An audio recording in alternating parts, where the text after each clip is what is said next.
সবার আগে আচ্ছা এটা বলতে পারবে সারাদিন যাই না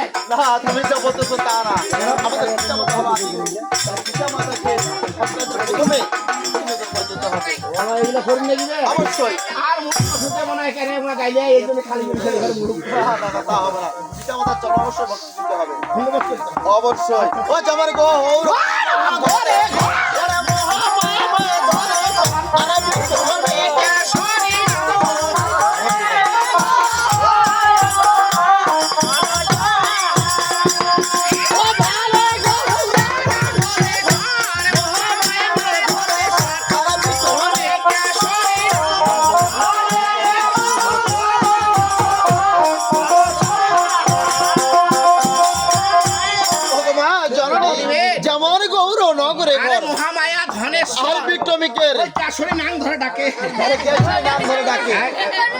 আবার বলতেছি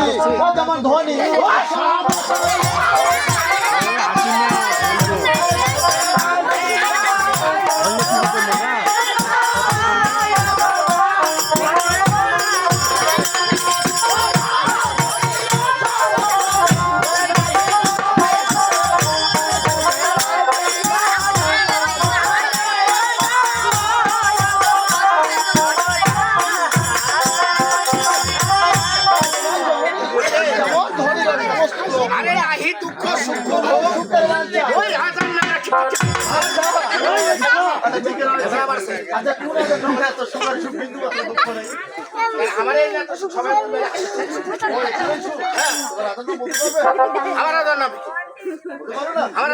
তুমি জানো না তুমি বলতে পারবে না যেমন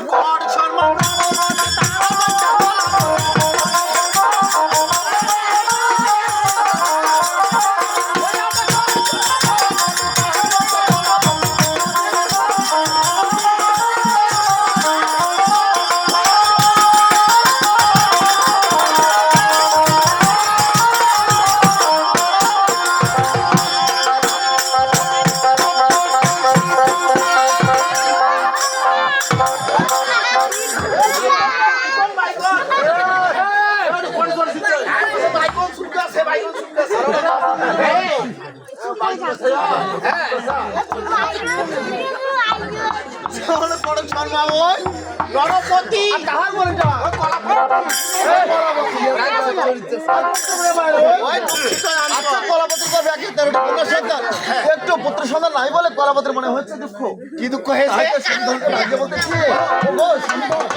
নতুন জীবন থেকে বাধ্য হয়েছি তুমি আমাকে অনুমতি দাও তবে তুমি অনুমতি পেলে আমি একমাত্র শিব পূজা করতে চাই পুজিয়ে কি হয়েছে ওকে পুজে আমি পুত্র সন্তান লাভ করতে পারি ওকে অবশ্যই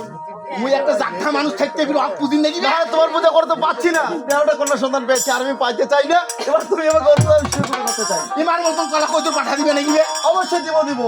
এলে দেব অবশ্যই অবশ্যই দিব যাও শুনি যা তাহলে কি ও জানো আমার পূজা করে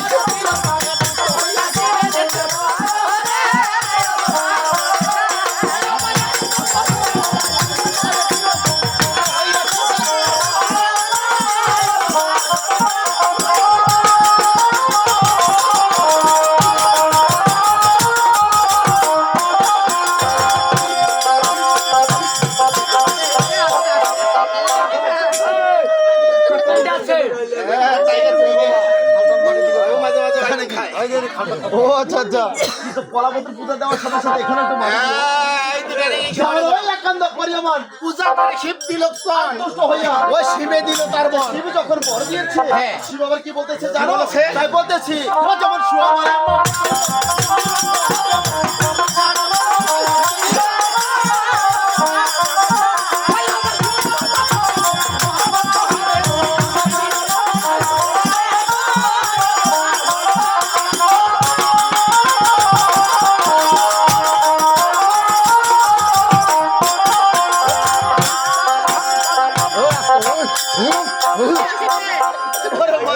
হ্যাঁ কথা ছিঁড়ি যাও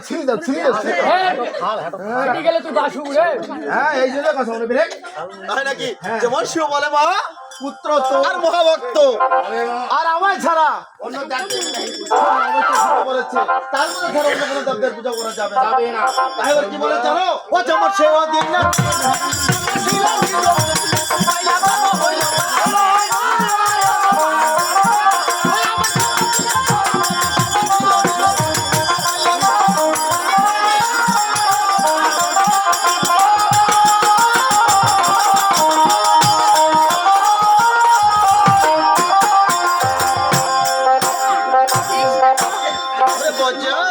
যেমন শিবদিনে কলাবতী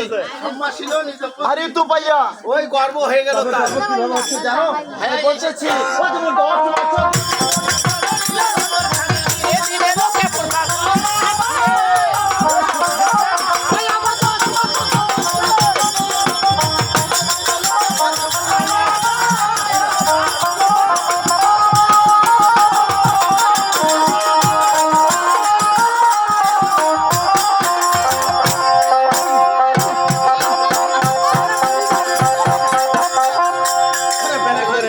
যেমন ওই 10 মাস জন্ম নিল নন্দন খানি ধীরে ধীরে ওই লোকে পাশা পাচার করে নিয়ে যাও প্রচার করতেছি আমি পাশা